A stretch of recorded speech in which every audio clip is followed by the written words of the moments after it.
I'm in the room with the still life after testing day, and I've been wanting to draw the still life myself for a while. And I think I'm going to just do a series of short videos talking a little bit more about the process. I want to emphasize that when you're new to observational drawing, and even though we've been doing this for a few months now, pretty much every sophomore in the class especially is still relatively new to observational drawing. You really need to focus on what you're doing, and that means not having all these side conversations that honestly take up the majority of your brain power, because that's what you're focusing on.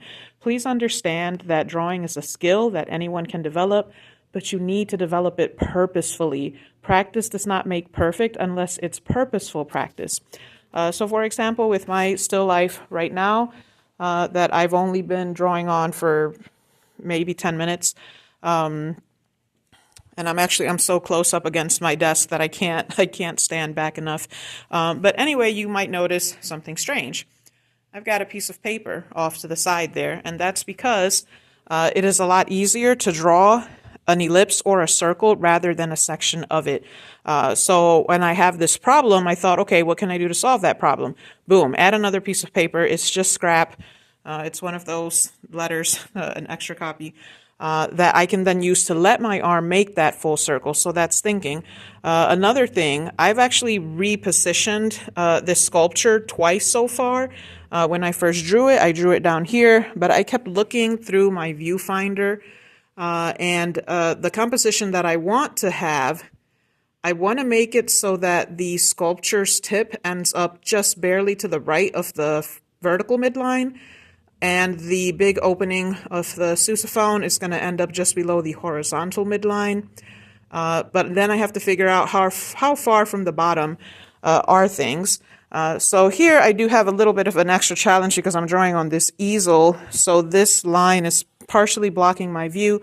That becomes kind of a psychological hurdle that, again, if I were sitting here talking to my friend about something else, I might not be aware of that consciously, and I might not think to myself, okay, I have to compensate for that, because when I first drew this, again, I drew my sculpture.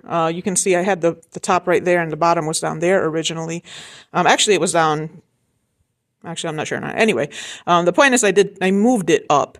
But then I thought, okay, if I look through my viewfinder and I focus on where is the cart, I can see that the bottom of the cart takes up very little space. And actually, I think when I first looked through this, I could barely see where it says CT Art Department on the cart. So I know that I'm actually probably going to have to move this back down after I have moved it up. But I know that I definitely now I have to move it to the right, because when I look through my viewfinder again after drawing it here, and maybe you think, well, that's a pretty nice drawing of that sculpture right now.